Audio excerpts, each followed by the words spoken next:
Hi അസ്സലാമു അലൈക്കും, welcome back. ഇന്ന് ഞാൻ വന്നിട്ട് ഒരു കോഴിമുട്ട വെച്ചിട്ട് നല്ലൊരു അടിപൊളി കേക്കിൻ്റെ റെസിപ്പി ആയിട്ടാണ്. വളരെ പെട്ടെന്ന് തന്നെ തയ്യാറാക്കാം.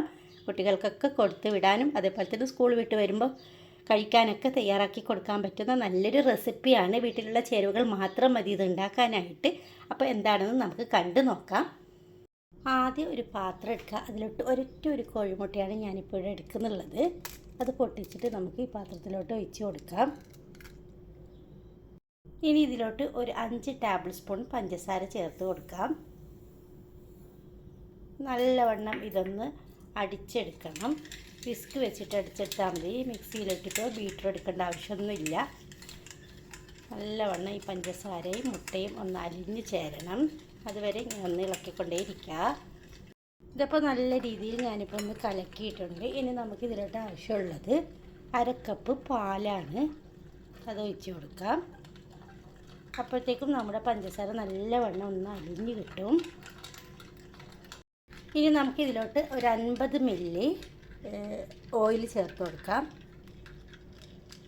അതും ഒഴിച്ചിട്ട് നല്ലവണ്ണം മിക്സാക്കാം. നിങ്ങൾ ആദ്യമായിട്ടാണ് കാണുന്നുണ്ടെങ്കിൽ റെസിപ്പി ഇഷ്ടമായാൽ ഒന്ന് സബ്സ്ക്രൈബ് ചെയ്യണേ.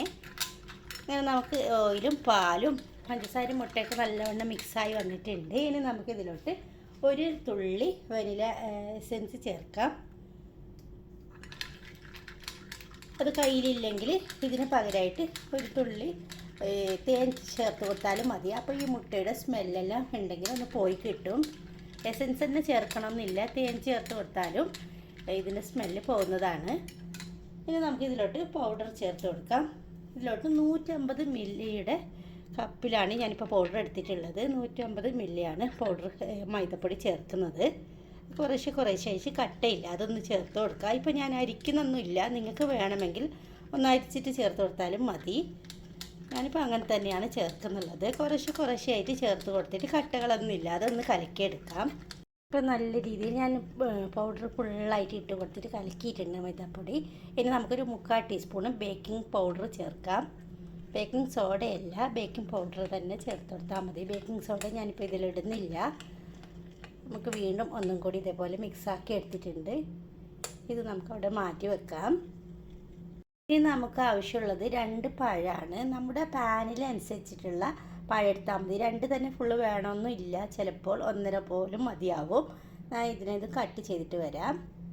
അപ്പോൾ ഞാൻ പഴം ഇങ്ങനെയാണ് കട്ട് ചെയ്തെടുത്തിട്ടുള്ളത്. ഞാൻ പറഞ്ഞത് നിങ്ങളുടെ പാനിനനുസരിച്ചിട്ടുള്ള രീതിയിൽ വേണം ഒന്ന് കട്ട് ചെയ്തെടുക്കാനായിട്ട്. ഇനി നമുക്ക് ഏതിലാണോ നമ്മൾ ഉണ്ടാക്കുന്നത്, ഞാനിപ്പോൾ ഒരു ചെറിയ സോസ് പാനിലാണ് ഉണ്ടാക്കുന്നത്. അതിലോട്ട് ഒരു ചെറിയ കഷ്ണം ബട്ടർ ബട്ടർ നല്ലവണ്ണം ഒന്ന് മെൽറ്റായി വരണം. അങ്ങനെ ബട്ടറൊക്കെ നല്ലോണം മെൽറ്റായി കിട്ടിയിട്ടുണ്ട്. ഇനി നമുക്ക് ഇതിലോട്ട് 1 ടീസ്പൂൺ മാത്രം പഞ്ചസാര ചുറ്റിലൊന്ന് ഇട്ട് കൊടുക്കുക. ഇത്രയും മതി. ഈ സ്റ്റെപ്പ് നിങ്ങൾ നിർബന്ധമായിട്ടും ചെയ്യണം കേട്ടോ, എന്നാലേ കാണാൻ നല്ല ഭംഗി, കഴിക്കാൻ നല്ല ടേസ്റ്റ് ഉണ്ടാവുള്ളൂ. നമുക്ക് കട്ട് ചെയ്ത് വെച്ചിട്ടുള്ള പഴം ഓരോന്നായിട്ട് ഇതിലോട്ട് വെച്ച് കൊടുക്കാം. ഇതിങ്ങനെയാണ് വെച്ച് കൊടുക്കേണ്ടത്. ഇപ്പോൾ ഞാൻ പഴമൊക്കെ വെച്ച് കൊടുത്തിട്ടുണ്ട്. ഇനി നമുക്ക് നേരത്തെ തയ്യാറാക്കിയിട്ടുള്ള മിക്സ് ഉണ്ടല്ലോ, ഒന്നും കൂടി സ്പൂൺ വെച്ചിട്ട് ഇളക്കി കൊടുക്കുക. അതിനുശേഷം നമുക്ക് ഇതിലോട്ട് ഒഴിച്ച് കൊടുക്കാം. ഇപ്പോൾ ഞാനിതിന് സ്റ്റൗവിലൊന്നും വെച്ച് കൊടുത്തിട്ടില്ല. ഇതൊക്കെ നല്ല രീതിയിലൊന്ന് ഒഴിച്ച് കൊടുത്തിട്ട് ഒന്ന് ടാപ്പ് ചെയ്തിട്ട് വേണം നമുക്ക് സ്റ്റൗവിൽ വെച്ച് കൊടുക്കാനായിട്ട്. അപ്പോൾ റെസിപ്പി ഇഷ്ടമായാലും ഒരു ലൈക്ക് കൂടി തരണേ. ഇനി ഒന്ന് ടാപ്പ് ചെയ്തിട്ട് വരാം. നമുക്ക് ഇതിനെ ഒരു മൂടി വെച്ചിട്ട് ഒരു 25 മിനിറ്റ് വരെ കുറഞ്ഞ തീയിലൊന്ന് വേവിച്ചെടുക്കണം. 25 മിനിറ്റ് കഴിഞ്ഞതിന് ശേഷം കാണിക്കാം. പിന്നെ 25 മിനിറ്റ് ആയിട്ടുണ്ട്. നമുക്കിതൊന്ന് തുറന്ന് നോക്കാം.